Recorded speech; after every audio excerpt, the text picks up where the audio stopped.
Boa tarde, irmãos e irmãs. A paz de Jesus e o amor de Maria para todos vocês.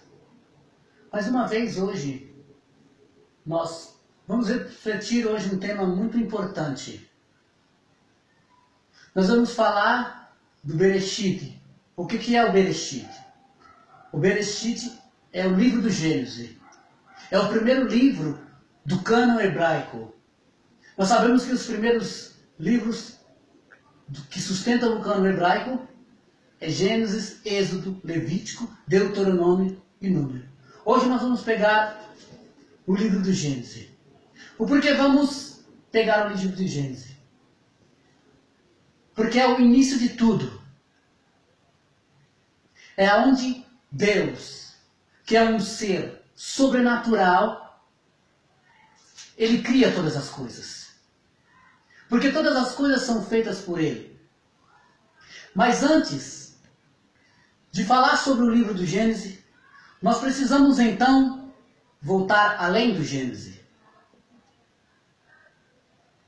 Estamos falando do mundo espiritual, entrando numa dimensão espiritual, onde você e eu possamos fazer essa experiência de mergulhar no mundo espiritual. O tempo dos anjos se chama Évora. O nosso tempo se chama cronológico. E o tempo de Deus se chama Kairos. Kairos é o tempo da graça. É o tempo que Deus se manifesta.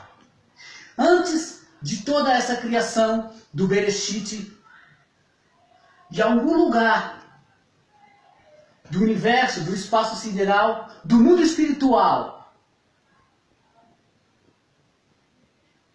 houve uma grande batalha, onde nós sabemos que Deus, na sua infinitude e na sua plenitude da graça de todo ser, porque Deus ele é onipotente, onisciente, onipresente, onipotente porque Deus tem todo o poder, onisciente porque Ele tem consciência de tudo aquilo que acontece ao nosso redor e fora de nós, e onipresente, Ele está em todos os lugares, seja aqui na terra, seja no espaço, seja em qualquer outro lugar, até onde as nossas mentes não podem alcançar.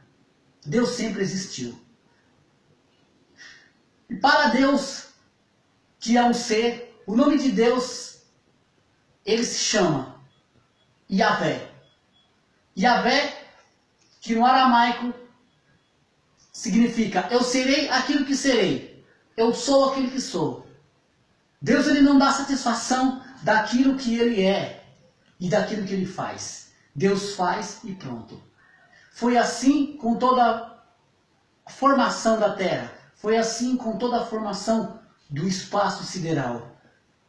Não foi como algumas mentes humanas dizem que houve uma explosão do Big Bang e assim se formou todas as coisas. Não. Essa tese do Big Bang é uma tese furada. Mas vamos além do Gênesis para depois poder tentar entender a criação. O tempo de Deus, o tempo dos anjos, é o Évora. Um tempo infinito. Os anjos existem, todos eles foram criados por Deus. E Deus, o ser supremo, o ser espiritual supremo, assim relatado em Naum, no capítulo 1, versículo 3,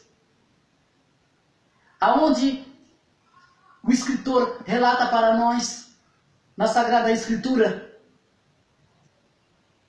que a planta dos pés de Deus estão sobre a terra. E aconteceu no mundo Évora, no tempo de Deus e dos anjos, que houve uma batalha, mas essa batalha não foi com espadas, essa batalha não foi com armas de fogo e nem de forma de guerra, não. Uma coisa material, não. Foi uma coisa imaterial. Uma luta imaterial de seres inteligíveis, que são os anjos que são criados por Deus, eles são seres inteligíveis. Porém, eis que um anjo chamado Lúcifer, que significa ele é a estrela da manhã. Ele então se rebela, no seu intelecto de anjo, se rebela contra todo o projeto da criação de Deus e contra a encarnação do Verbo através do ventre de Maria. E então, instantaneamente, intelectualmente, houve essa batalha e ele é jogado para a terra que Deus havia criado. E que depois essa serpente vai se prefigurar em Gênesis capítulo 3, no versículo 1.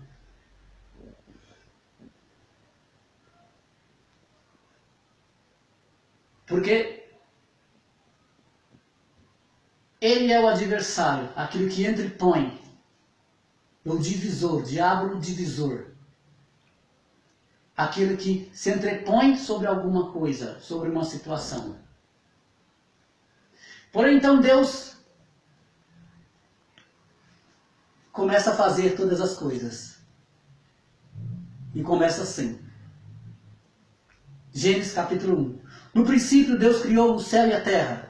Ora, a terra estava sem forma e vazia, e as trevas cobriam o abismo. E o sopro de Deus agitava a superfície das águas. E Deus disse, haja luz. E a luz se houve.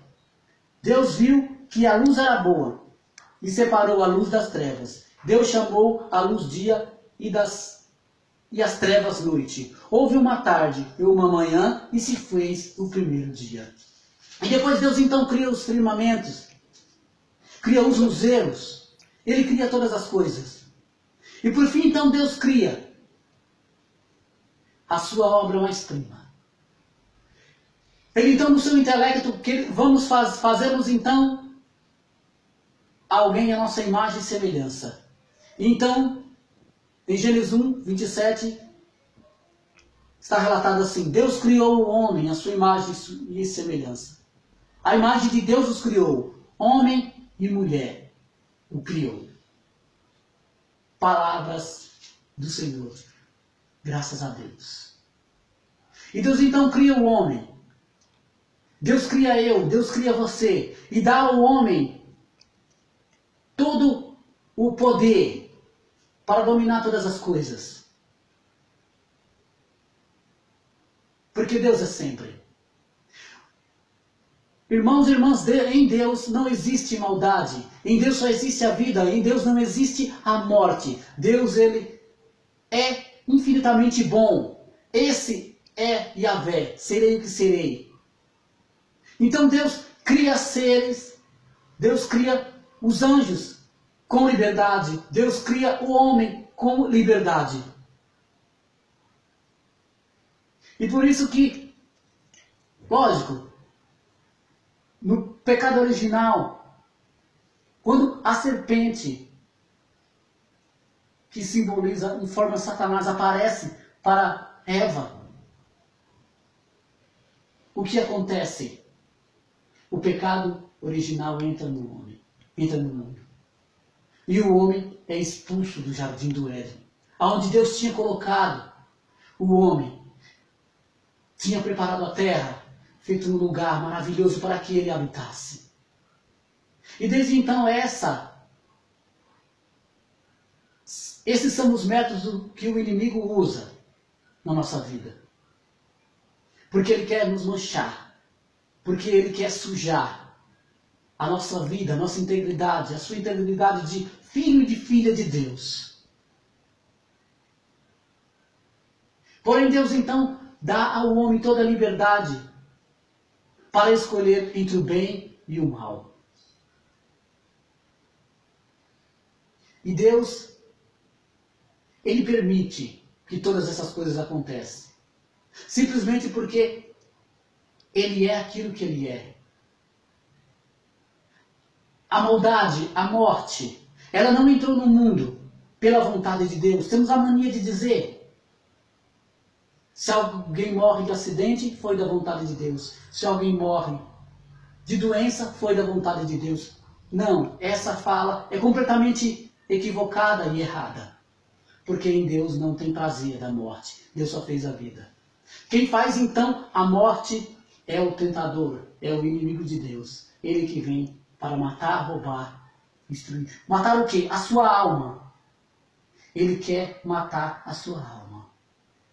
E por isso que então, Deus, em todo o livro do Pentateuco, depois, mediante a Sagrada Escritura inteira,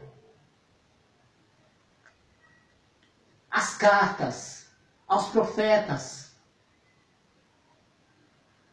Deus tem tentado sempre ficar com o homem, ficar junto do homem, se relacionar com o homem. Porque Deus quer devolver, então, para o homem essa integridade. Essa integridade de vida eterna que o homem, então, havia perdido na criação. E por isso que, então, veio Cristo. Porque antes da vinda de Cristo, do Verbo se encarnar, João capítulo 1, e o Verbo se fez carne e habitou entre nós, existia um grande abismo entre nós e Deus. Nós não podíamos ter acesso a Deus, falar com Deus, ter um acesso a Deus, chegar aos céus. Mas então por Cristo, pelas suas chagas, nós hoje, então, temos essa possibilidade de ter o acesso a Deus, ter o acesso ao céu de novo. Mas o grande problema é que nós somos seres que temos vontade, que temos a inteligência. Fomos criados com vontade e Deus nos deu essa liberdade de escolher o bem ou o mal. Se as coisas acontecem na sua vida, o Senhor é Deus. Se as coisas não acontecem na sua vida de modo positivo, o Senhor também é Deus. Na doença, o Senhor também é Deus. Na vida, o Senhor também é Deus. Na alegria, o Senhor também é Deus. Na morte, o Senhor também é Deus. Então, irmãos, quem poderá questionar tal realeza? Deus é e basta. Deus é e basta. Em nome do Pai, do Filho e do Espírito Santo.